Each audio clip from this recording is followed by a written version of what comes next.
a bird on a tree. I'm just sitting here. I got time. It's clear to see. From up here, the world seems small. We can sit together. It's so beautiful, you and me. We meant to be in the great outdoors, forever free.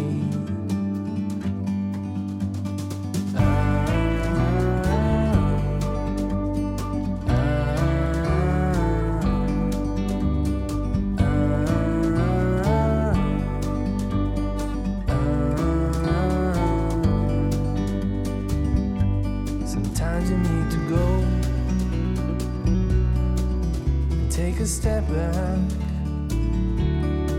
to see the truth around you. From a distance you can tell.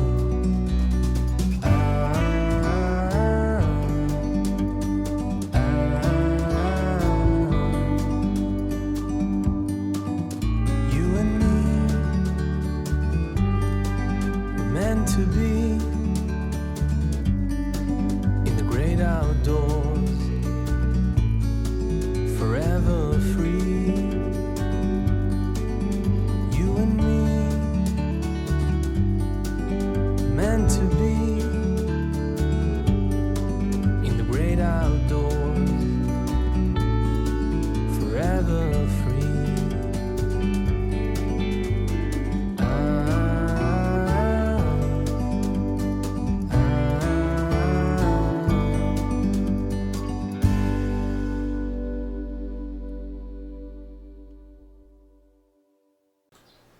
안녕하세요. 안녕하세요. 시는 깊다 시심 시간입니다.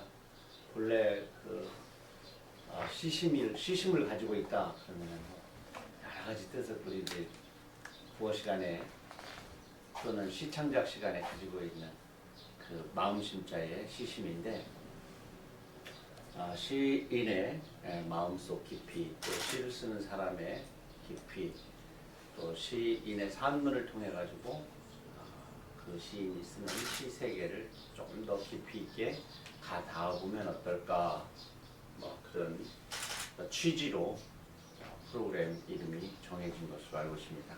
오늘 5월 25일 지금 시간은 아침 10시 반을 막 시작했어요. 오늘 아침 제가 8시에 집에서 출발을 하면서 왔는데 정말 초록이 지친다라는 말이 이제부터 조금씩 맞아 떨어지는 것 같아요. 원래 초록이 지쳐 단풍 들겠네 할 때는 가을쯤 됐는데 지금은 조금 이제 연두에서 정말 겁이 좀 드는 정도의 진초록. 산을 보면 산이 이제 검은 빛을 좀 띠는 그런 초록인 것 같아요. 제가 고등학교 다닐 때 우리 미술 선생님이 남길희 선생님이셨는데 장애인이셨어요. 그런데 그분께서 수도 없이 여러 가르침을 주셨는데 그게 기억에 많이 떠올라요. 우리는 손의 크기가 얼마만큼인지 잘 몰랐어요. 그래서 얼굴은 크게 그리고 손은 좀 작게 그렸는데 우리 손 하나를 갖다가 친구 얼굴이나 자기 얼굴을 덮어보라고. 그래서 그때 손 하나가 거의 얼굴의 크기의 길이 또 3분의 2 정도를 덮는 크기를 가지고 있다는 것을 그때 알았어요. 그리고 손가락을 펼쳤을 때는 얼굴 하나의 크기다. 이렇게 공간이. 그래서 그게 오랫동안 기억이 남아요. 기억에. 또 하나는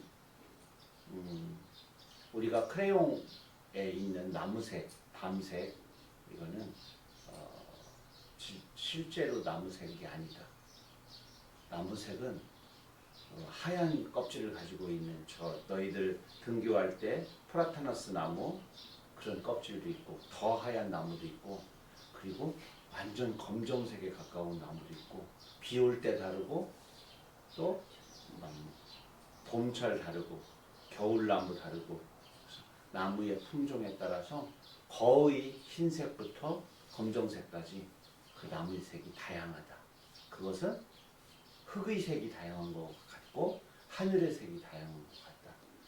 근데 너무 그게 당연한 건데도 그걸 몰랐던 거죠. 몰랐거나 매우 중요한 사실이라고 생각하지 않았겠죠. 아, 흙빛이 매우 다양하구나. 그 뒤로 알게 됐어요. 모래가 다 똑같은 빛깔의 모래가 아니라는 것. 그리고 모래의 성분도 다 다르다는 것. 대천 앞바다의 모래가 다르고 십리포, 말리포, 백리포 그쪽의 모래가 또 다르다는 것. 그리고 제주도 해변에 가서 제주 해변의 모래는 어떻게 했어요? 무슨 색이겠어요? 검은색이에요. 그런데 우도에 들어가서 해변은 하얀 산호예요. 산호예요. 그래서 오늘 그 오면서 초록의 그 다양한 빛깔을 보면서 고등학교 때 미술 선생님이 가르쳐 주신 그 나무의 보굿 껍질 다양한 빛, 또 흙 다양한 빛. 그러니까 다시 돌아오면 시인의 언어도 또 시인의 눈에 따라서 쓰는 언어의 재질에 따라서 그 시인이 겪은 경험에 따라서 다양한 언어들을 갖게 되고 그것들이 그 사람의 어떤 향기, 글의 빛깔 또는 글의 정신 이런 것들을 함께 변화시키거나 다양성을 뽐내는 게 아닌가 싶어서 자기만의 글쓰기, 자기만의 언어를 선택해서 쓰고 자기의 작은 경험도 소중하게 언어로 꺼집어내는 그런 노력들이 필요하지 않을까 이런 생각을 했어요. 이제 막 지금 모내기 철이잖아요. 그래서 정말 한 땀 한 땀 예전에는 농부의 손으로 모 한 3-4개 정도를 모아서 어떤 이 손가락에 요만큼 2-3개의 깊이로 이렇게 넣고 그 뿌리가 뜨지 않도록 나오면서도 그 문온의 흙이 걔들을 잘 붙잡도록 빼면서 쫙 벌려놓지 않고 빼면서 이렇게 하는 기술을 동시에 그러니까 엄지와 장지로 찔러 넣으면서 이 검지와 장지로 찔러 넣으면서 엄지를 이렇게 탁 비틀어서 흙을 이렇게 덮어주는 일들이 그 물속에서 일어나는데 그런 일들을 지금 기계가 하죠. 근데 변함없이 오늘 보니까 해오라기, 백로들이 그 사이에서 공중공중 걸어가면서 막 이제 발가락 나오고 앞발, 뒷발 나온 어린 그 개구리나 또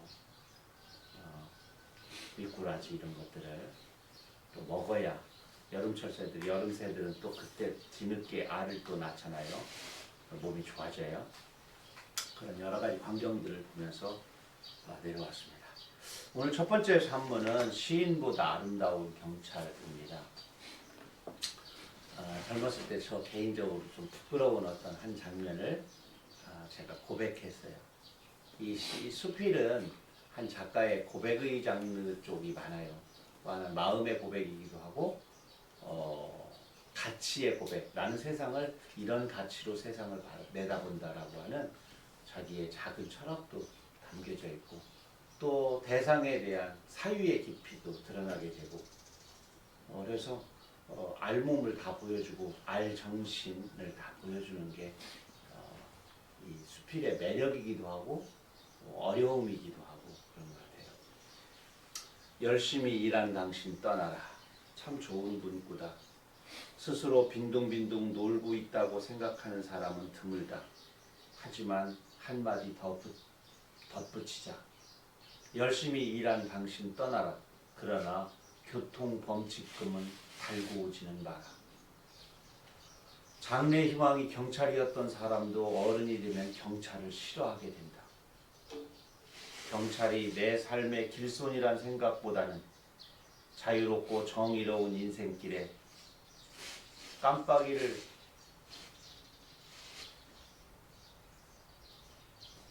깜빡이를 켜고 달려들 것 같기 때문이다. 이런 말을 들은 적이 있다. 새벽에 초인종 소리를 듣고 두부 장수를 떠올리는 사회와 특수 경찰이나 강도를 떠올리는 사회의 차이가 곧 그 나라의 민주주의와 평화의 수준을 가리는 잣대가 된다는 말입니다. 여행을 하다가 순찰 중이거나 검문 중인 경찰을 만났을 때 그 제복을 보고 싱그러움을 느낄 수 있다면 얼마나 좋은 일이랴. 그러나 안전띠와 속도계를 확인하고 엑셀 페달에서 브레이크로 번쩍 발을 옮겨 감속을 한 뒤에도 왠지 찜찜한 마음이 목젖까지 밀고 올라오는 것은 무엇 때문인가? 길모퉁이에서 잠복하고 있다가 나를 비롯한 예비 범법자를 불쑥 덮칠 것 같은 두려움은 나만의 마음일까? 몇 년 전의 일이다. 당뇨가 심했던 장인께서 논산에 있는 병원에 입원한 적이 있다. 당뇨뿐만 아니라 그에 따른 후유증으로 다리뼈가 골절됐다는 소식을 뒤늦게 알게 된 뒤 승용차의 속도는 빨라졌다. 제한 속도 60km를 초과해서 달려온 것은 교통경찰에게 잡히지 않았는데 논산 시내로 진입하는 도중 황색 신호등에서 그만 사거리를 건너게 되었다. 사고가 난 것은 아니지만 10여 미터 앞에는 여지없이 나를 기다리는 제복이 있었다. 앞유리를 내리고 자초지종을 설명하려 했으나 그는 막무가내로 내리라고 하더니 나를 5미터쯤 떨어진 곳으로 데리고 가서 신호 위반 사실에 서명을 하라고 했다. 내 머리는 갑자기 복잡해졌다. 근무하는 동안 나와 똑같은 신호 위반자한테 똑같은 변명을 들어야 할 경찰 양반께서 지금 원하는 게 무엇일까? 나는 재빨리 이 순간을 정리하고 병원으로 다름질 치고 싶었다. 내 손에는 어느새 10,000원짜리 한 장이 들려 있었다. 왜 이러십니까? 아이들 맛있는 거나 사주십시오. 나는 또 머리가 복잡해졌다. 돈이 적어서일까? 망설이는 사이 경찰 아저씨가 곧바로 말을 이었다. 제가 이곳으로 선생님을 모신 것은 아이들 앞에서 교통신호 위반 사실을 설명하는 것이 비교육적이라고 생각했기 때문입니다. 나는 얼굴이 붉어졌고 그는 여전히 화사하게 웃고 있었다. 나는 두말 없이 서명을 하고 차에 올랐다. 어느새 다가왔는지 경찰이 나에게 거수 경례를 했다. 차가 출발하자 아이들이 자꾸 물었다. 왜 경찰이 아빠한테 인사를 해? 어디 갔다 왔어? 아빠가 시인이잖아. 경찰 아저씨가 아빠를 무지 좋아한다고 책을 들고 와서 사인을 해달라고 하잖니. 그래서 아빠가 멋있게 사인을 해줬지. 나는 못난 시인이었고 그는 아름다운 경찰이었다. 나는 내 부끄러운 기억으로 인해 그 뒤로 경찰이 더 싫어졌다. 그는 시인보다 훨씬 아름다운 경찰이었다. 이 일로 경찰에 대한 이미지가 다 바뀐 것은 아니다. 가로수 뒤나 언덕길 아래에 숨어서 단속을 펼치는 것을 볼 때면 괜히 범법 행위를 하고 싶어진다. 너희들이 원하는 게 이거지 하고 경적을 울리고 싶을 때가 있다. 그들의 고난을 모르는 바 아니다. 다만 크게 보자는 것이다. 내부의 적을 서로 만들지 말자는 것이다. 길이 아니면 가지 말라고 엄포를 놓지 말고 길을 고치거나 바꾸어 놓자는 것이다. 시속 80km로 달리는 강물은 그 속도로 달리게 하자는 것이다. 내가 사는 집 바로 앞에는 향나무 울타리가 아름다운 홍성초등학교가 있다. 울타리가 있으면 개구멍이 있고 개구멍을 지키는 선생님과 선도 학생이 있기 마련이다. 하지만 모 교장 선생님이 부임한 뒤 그 개구멍은 후문으로 바뀌었다. 교칙을 어기며 개구멍을 기어들어야 했던 아이들의 표정이 밝아졌다. 정문으로 등교해야만 한다는 고정관념이 개교 80년 만에 깨진 것이다. 아이들은 다시 울타리 어느 곳에 개구멍을 낼 것이다. 그러면 가장 큰 개구멍에 문을 내면 된다. 그 후문으로 아이만 다닐까? 조기 축구회 아저씨도 다니고 학부모님도 다니고 선생님도 출퇴근한다. 곤충의 길이든 새의 길이든 길은 아름답다. 거기에는 자유가 있기 때문이다. 한마디 덧붙이자 후문을 만든 모 교장 선생님은 초등학교 6학년 때 나이 담임 선생님이셨던 이효의 선생님이다. 무슨 말인지 느낌이 오죠? 네. 열심히 치다 보니까 약간 뭐 빠뜨린 오타가 있어서 죄송합니다. 근데 이게 실제 상황이었어요. 참 진짜 민망했습니다. 인산 그 사거리에서 그 경찰분 지금 퇴임하셨을라나 모르겠는데 그 정도면은 아마 동네에서도 인정받는 좋은 경찰이시지 않을까. 이 상황에서 내가 어느 만큼 얼굴이 붉은 신호등으로 바뀌었을까 지금 생각해 보면 정말 지금도 등골이 좀 오싹오싹하는 일인데, 홍성고등학교 우리가 홍성 사람이니까 잘 알죠? 여기 홍주성 뒤편에 있는 홍성고등학교 그 청솔 아파트 그 뒤편에 그 요만한 아치형으로 이렇게 후문이 있어요. 거기에 넝쿨 장미까지 올려가지고 아주 보기가 좋죠. 그리고 요즘에는 그 울타리만 없앤 게 아니라 이제 울타리가 없으니까 철조망도 없어지고 그 철조망을 덮고 있던 누운 향나무 가시로 돼 있는 막 그 가시 향나무도 다 사라져고 이제 어느 곳으로도 개도 들어가고 사람도 들어가고 다 들어갈 수 있게끔 돼 있는데, 더 좋은 거는 거기에 뭐가 생겼느냐면 정자가 생겼어요. 그러니까 정자에 동네에 할머니 할아버지들이 놀러 오셔서 아이들하고 같이 옛날 이야기도 하고 또 좀 뭐 나눠 먹기도 하고 어른 공경하는 마음도 생기고 또 옛 이야기도 들을 수 있어서, 그때 제가 이제 그걸 보고, 참 오래된 얘기죠. 한 20여 년 전 얘기니까 이런 이야기를 좀 했어요. 새싹 어린이집, 지금은 좀 없으니까 얘기해도 됩니다. 그 어린이집 원장님 남편이 부분이 연극 하는 내 친구였는데, 야 우리 지금 30몇 살밖에 안 됐지만 지금부터 옛날 이야기를 좀 배우고 많이 알아놓고 나중에 이걸 하자. 모든 어린이집을 돌아다니면서 아이들에게 옛 이야기를 들려주는 그런 어른 프로그램을 만들자 우리가. 그때 우리들이 하던 일은 홍성 시내에 다들이라고 하는 이름의 홍성 청년 문화예술인 모임을 만들어서 16명이 매달 돈을 모아서 젊은이들의 문화교육을 시키는 일을 했어요. 소리, 이제 국악, 또 악기, 시창작, 연극, 뭐 또 성악, 또 영화 감상, 독서평 그래가지고 2박 3일, 무박 3일 돼서 무박 5일 정도 청소년 센터에서 청소년 수련원에서 그런 일들을 했는데, 각 분야에 1, 2명씩을 모아서 16명이 모임을 만드는 거예요. 제가 이제 그 모임을 만들었거든요.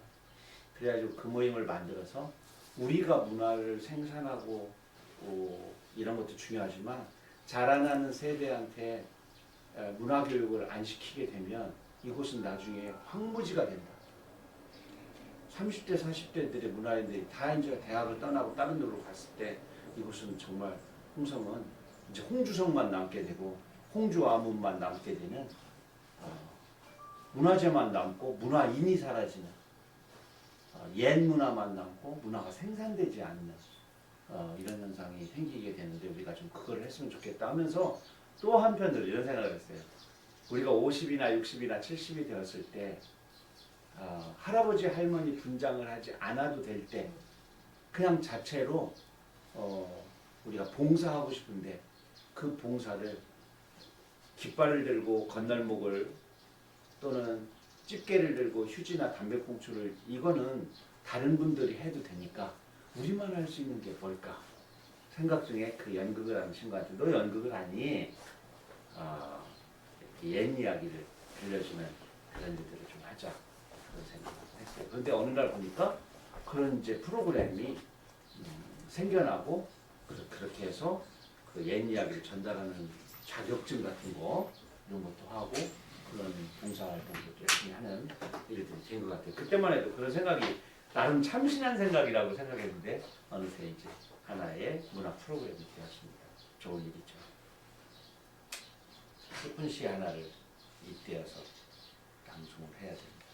누가 한번 낭송해 주실래요?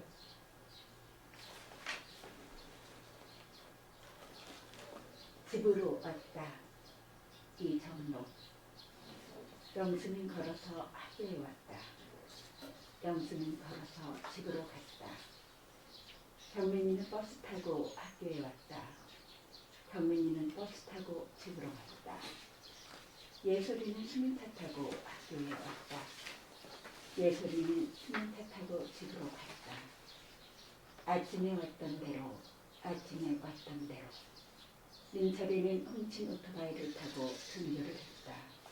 민철이는 경찰차를 타고 경찰서로 하교를 했다. 담임은 승용차 타고 학교에 왔다. 담임은 민철이와 함께 경찰서로 갔다. 나는 종교 때처럼 걸어서 경운을 나섰다. 나는 포장마차에 들렀다가 경찰서로 갔다. 민철이와 나는 우리 엄마 포장마차를 끌었다.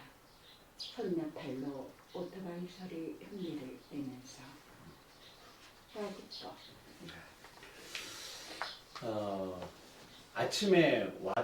아침에 나왔던 방식으로 저녁 때 돌아가고 아침에 나왔던 대로 장소로 저녁에 돌아가는 거 이게 일상이죠. 근데 어떤 한 아이는 아침에는 오토바이를 타고 왔어요. 근데 이게 훔친 오토바이를 타고 왔어요. 그러니까 갈 때는 경찰차 타고 가게 돼요. 집에 돌아갈 때는 그래도 착해서 엄마 포장마차 끌어주고 밀어주고 이 포장마차가 술집 포장마차라고 생각을 하니까 우정이지만 사실은 움직이는 포장마차도 많아요. 조그만한 붕어빵 또 뭐 가까이 있어도 손님이 많은 곳에 내놨다가 안전한 곳으로 사람 통행을 방해하지 않는 곳으로 또 들여놔야 되는 그런 포장마차도 있기 때문에 실제적으로 제가 겪은 어떤 이야기를 감정 없이 단순하게 했는데 선생님도 사실은 승용차 타고 학교에 왔지만 경찰서로 꼭 담임이 가야 되거든요. 그래서 담임이 책임지고 지도하고 학교에서 적정한 과정을 거쳐서 또 벌을 줄 건 벌을 주고 또 교도하듯이 교화하듯이 또 상담과 많은 이야기를 통해서 그의 마음을 이해해주는 시간의 과정 또는 막 불나고 있는 막 화가 많이 나 있는 아이의 불편한 어떤 감정을 다독이는 그런 눈길과 마음 다독이는 시간이 필요하기 때문에 그런 것을 어떻게 진행할 거에 대한 약속을 경찰서에서 해야만 이 아이를 선도라고 그러죠. 선도 하겠다는 약속을 해야만 또 학교로 보내주기 때문에 빨리 데려오려면 가서 머리를 숙여야 되고 조금 마음은 불편하지만 근데 이런 게 있어요. 내 아이를 위해서는 그보다 훨씬 비굴할 수도 있다는 생각을 질문을 받게 되면 해요. 자식이 잘 이해 못하는 것 중에 하나가 엄마 아빠가 어느 순간에 누구 앞에서 또는 어떤 제도나 틀 앞에서 무릎을 꿇거나 아버지 왜 그래요 막 정말 더 화내고 막 이런 일들이 벌어지는 거는 자식이나 제자를 위해서는 그러한 걸 감내할 수 있다고 생각하는 게 부모이고 선생님이고 그런 것 같아요. 제 경험으로도 그렇고 다른 분들을 봐도 그렇고 그거는 그분이 정신이 남보다 더 약하고 힘 있는 자에게 굴복해서가 아니라 내 아이의 잘못이나 내 학생의 잘못, 잠깐 맡은 아이지만 잘못이 나의 교육적 잘못 또는 가르침의 잘못 또 양육의 잘못, 교육의 잘못이라고 빨리 인정을 하는 거죠. 그리고 보다 더 잘 가르치고 잘 양육해야겠다는 약속이기도 하고 그래서 전혀 그렇게까지 막 자존심이 크게 상하는 것 같지는 않아요. 그런 일이 있어서는 안 되지만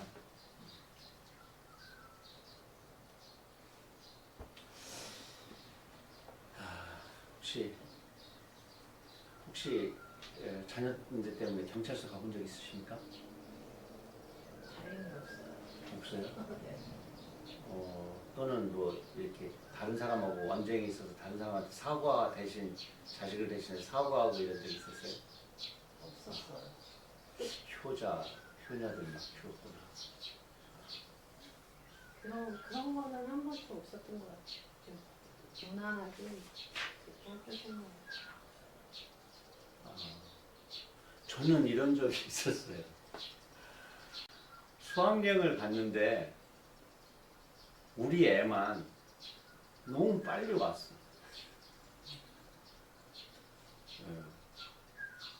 이 경주에서 뒷걸음질 치고 뭐 장난하고 막 애들하고 하다가 뒷걸음질 치다가 넘어져가지고 팔이 부러져서 근방에 가서 이게 이제 수술을 하고 기부스를 하고 왔는데 내가 아픈 애가 막 너무너무 좋아하는 거예요. 그날 밤에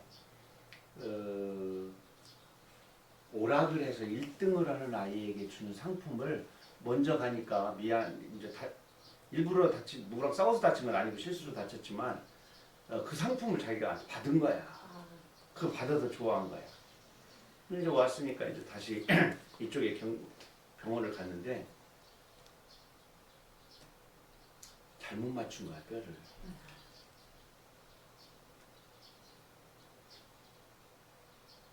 어떻게 다치네요? 프레스로 양쪽 묶어놓고 거기 다시 분질러가지고 다시.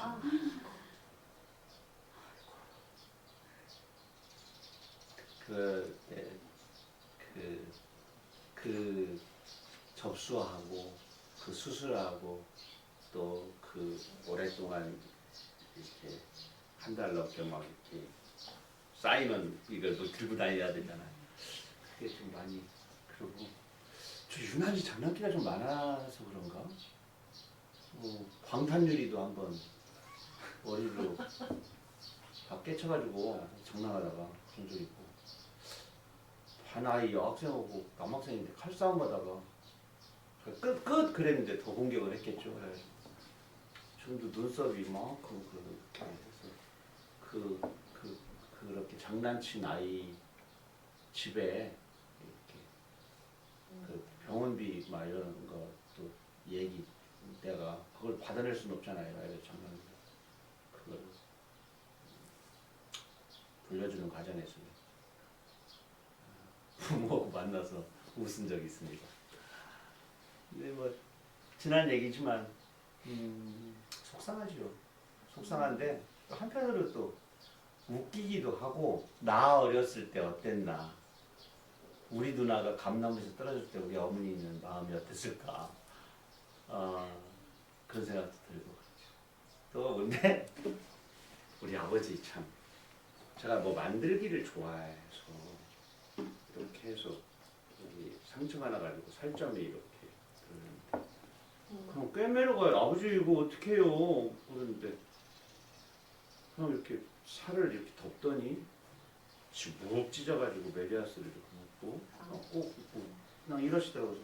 아버지 그랬더니 박장규 성형외과 아버지 친구였거든요. 박장규 콩성에 맞을 거야 아마 이름이 성함이 지금 85세니까 지금도 아마 하실지 몰라요.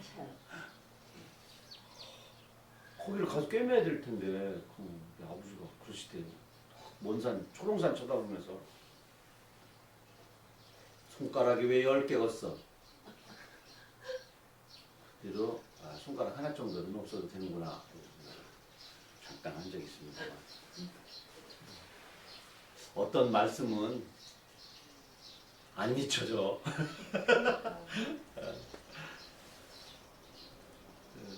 우리 아버지 그 순간에 저한테 아직 잊혀지지 않는 농담을 남기신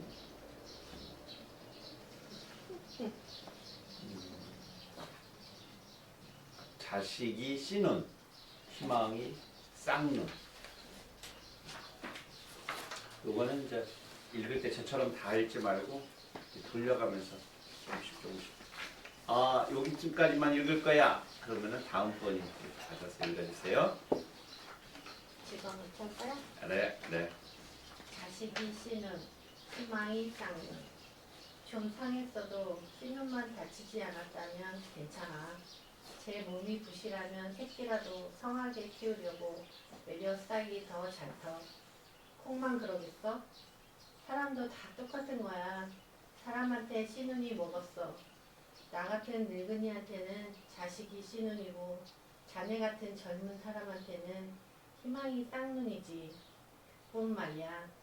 누구는 밭이 좋아야 싹이 잘 튼다지만 장마 때는 콩 꼬투리 안에서 싹이 터서 어미 몸뚱어리에 뿌리를 드밀기도 하지. 세상에 가장 힘이 센 게 싹이란 거야. 희망 말이야. 옛날에는 바짝 마른 콩을 바위 틈에 넣고 물을 들이부어서 바위를 쪼개기도 했어. 싹의 힘이 다이너마이트인 거지. 나이가 들어도 희망이란 걸 버리면 끝장이야. 몸만 건강하면 뭐돼. 꿈을 꾸지 않는 삶은 쌍눈이 없는 알곡하고 똑같은 거야. 짐승 사료에 불과한 거지. 말 못하는 짐승의 창자 속에 갇혔다가 두어무지에 처박히는 꼴밖에 더 되겠어? 나 요새 노래교실에 나가. 내 꿈이 뭐요? 하춘아도 울고 갈 가수가 꿈이잖아. 꿈이었잖아. 그 바람에 건반 드레미 신랑을 만난 건데 어디 그 양반이 마이크 한번 잡게 했게? 애들이나 잘 검사하는 게 가수 되는 것보다 질 높은 인생이라고. 날 집안에 처박아면 뒀지. 집안엔 잔치가 있어서 뽕짝이라도 불을 낮추면 애들이 뭘 배우겠느냐며 얼마나 턱게 눈을 휘두르던지. 남 앞에서 노래 불러본 지 30년 목젖이 사라진 줄 알았다니까. 근데 그 사람 떠나고 어느 날 하도 퍽퍽해서 소주를 2컵 들이켰는데 가슴팍 저 밑에서 소리가락이 스멀대고 올라오는 거야. 한 곡 쫙 뽑았지. 옆에서 시험 공부하던 애들이 막 손뼉을 치는 거야. 가수해도 되겠다고. 그렇게 잘 부르면서 왜 여태까지 바보처럼 노래 한 번 안 했느냐고 성화를 부리더라고. 그래서 내가 아버지가 노래 부르는 걸 싫어해서 안 불렀다고. 난 지금도 너희들 아버지가 살아 돌아오셔서 노래 집어치우라고 뺨이라도 때릴 것 같다고. 청승을 떨다 보니까 갑자기 목구멍에서 울컥하고 뭔가가 넘어오는 거야. 그러더니 목청이 탁 트이는 거야. 그날 내가 이미자하고 하치마하고 남인사하고 현숙이까지 한 바퀴 돌려버렸지. 울컥 넘어온 그것이 아마 음치병 막이었던가 봐. 나 스스로 막아놨던 거라서 단번에 빵 하고 터져버리대. 다음날 큰애가 노래교실 수강증을 끊어왔어. 내가 신랑 동시중이 12년이요. 그래도 그 양반이 폐암 10주년에도 가족 안 굶기려고 물건 애썼어. 밤무대라는 게 술, 담배와 부부지간 아닌가? 폐와 간이 망가졌지. 요양차 시골로 이사와서는 처음에 더 힘이 들었지. 맨날 백구두 신고 저녁 나들이 하니까 농사 짓는 분들이 볼 때는 어디 수렁눈에다가 처박아 버리고 싶었겠지. 그런데 한 해가 지나지 않아서 동네 배마도 군뱅이들은 다 우리 집으로 왔지. 공짜로 말이야. 우리 집 막내가 기겁하곤 했는데 막내 놈이 한 가지 좋아하는 건 있었어. 뱀을 담아온 비료 포대를 모았다가 엿 바꿔 먹을 때 배시시 입곤 했지. 그놈이 벌써 장가들어 애가 중학생이야. 내 꿈은 말이여. 음반 하나 찍어서 동네 어른들한테 나눠드리는 거야. 이장님이 방송할 때마다 틀어준다고 약속도 하셨어. 그리고 장구도 배워서 칠순잔치, 팔순잔치, 무료 공연도 하며 갈 거야. 나야 건강하지. 종은 먹었어도 쌍둥이 실하다니까. 요새는 촌도 많이 달라졌어. 예전에 우솔길이란 게 비탈밭이나 가고 산소나 찾아가던 길이었는데 이제는 산책길이 됐어. 손뼉도 치고 소나무에 등도 두드리며 건강 걷기라는 걸 한다고. 올레길이 마을마다 생겼다니까. 마을 회관에 노래방도 있고 찜질방도 났어. 술 먹고 비틀거리는 아저씨들도 드물어. 다들 갔어. 안악들끼리 겨우내 삼배 짜고 육가락 던지며 놀아. 삼배 잘 나면 200~300씩 찍은 만적. 아, 몇 안 남은 늙은 신랑들하고 돌려가며 댄스도 배워. 산에 있는 여편네들이 젤로 부러워. 그리고 한글 가르치는 대학생들도 와. 이 시골 동네가 다시 살아난 것 같아. 일은 이제 조금밖에 안 해. 젊은 사람 몇이 안팎을 다 부쳐먹어. 늙은이들은 텃밭 농사만 해. 돈 필요하면 내 논밭에서 일하고 5만원씩 폰삭하다. 통장에 1000만원 아래인 사람은 없을 거야. 있다면 몰래 자식놈들 나눠준 거지. 한갑 넘고 칠순 다 돼서 꿈도 알고 재미도 한 거야. 건강하게 늙는다는 거. 단 한 가지야. 신은이 상하면 안 돼. 꿈이 있어야 콩인 거야. 그래야 봄이 와도 봄이지. 그게 아니면 돈벼락 맞고 금은방석에 앉아있어도 한겨울 한설인 거야. 처음부터 끝까지 입말이인데 이분이 그래도 서울서 시집왔어요. 내려왔어. 서울 말이 조금 들어있어. 이 교양미가 있어서 비유도 좀 많이 하고 신랑은 건반을 만지던 백구드 아저씨 인데 이제 담배 피고 막 이래가지고 이제 요양차 내려오면서 시골로 왔는데 이 양반이 오셔서 아주 얘기를 이렇게 맛있게 하는 거를 제가 그대로 옮겨 적는다고 했는데 서울말하고 시골말하고 막 조금씩 섞여 있었어요. 근데 이제 지금 우리가 그분 연세에 맞게끔 한 70에 맞게끔 읽어야 되는데 막 그게 잘 안 되죠. 그분들은 말을 할 때 어느 부분에서는 말이 만연체로 길다가 어느 부분은 대단히 짧아요. 그러니까 언어가 같은 길이로 돼 있지 않아요. 말을 할 때 우리도 입말 할 때 그러잖아요. 어떤 데 뭐 설명할 때는 길게 하다가 조금 감정이 상하면 됐어. 나 그만할 테요. 이렇게 해가지고 말이 짧아지잖아. 그래서 여기 보면 중간중간에 막 말이 엄청 짧은 데가 있어요. 이런 거. 마을에 관에 노래방도 있고 찜질방도 놨어. 술 먹고 비틀거리는 아저씨들도 드물어. 헤이 다들 갔어.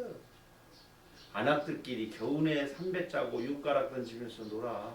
삼배 잘 나면 200~300씩은 만져. 우리 동네 그 다음에 여기 구암 이런 데는 아주 오랫동안 삼배 농사 그 대마초 아니 대마를 홍동에도 많이 있어요. 자기 동네도. 오늘도 원래 그래 홍동이 그거를 해서 돈 많이 마셨어요. 그러니까 여자분들은 참 고생하신 거죠, 그죠? 농사일 다 하고 또 그것까지 하고 그러다가 여자분들이 더 힘들어진 게 담배가 들어와. 한여름은 쉬었거든. 근데 담배 농사, 옥수수 농사, 무슨 대학 찰옥수수 이런 것도 나왔어. 이제 여름에 또 그것도 해야 되고. 우리 집은 또 인삼도 하고 포도밭도 있었어요. 뽕밭도 우리 밭에다가 뽕밭 만들어가지고 동네에서 손가락질 가장 많이 당했던 집이 우리 집. 우리 집에 삼촌이 예산 농전을 다니셨었어요. 그러니까 앞서가는 농업 기술이 우리 집에부터 출발한 거야. 이제 그 양반은 나중에 이제 일찍 가셨지만, 그러니까 그 성환이나 입장에서 그 선교사들이 가져온 포도, 그래가지고 거기가 선교사가 있는 곳에는 꼭 포도가 이렇게 포도 농사를 짓게 되거든요. 근데 입장 포도 그거 우리 있었고, 그 다음에 뽕밭.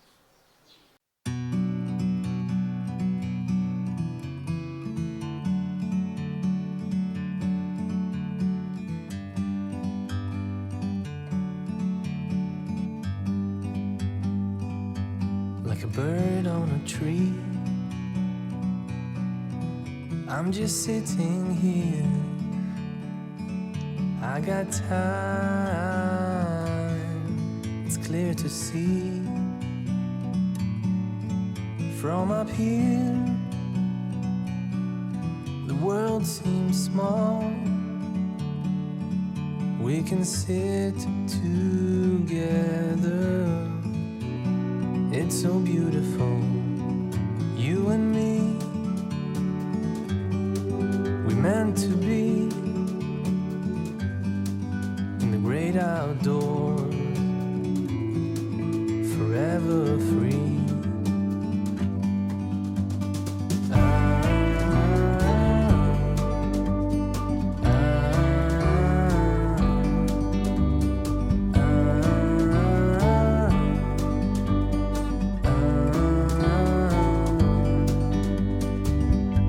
Sometimes you need to go and take a step back to see the truth around you. From a distance you can tell.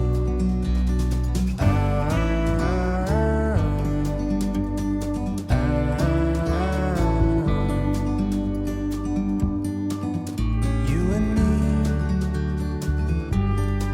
were meant to be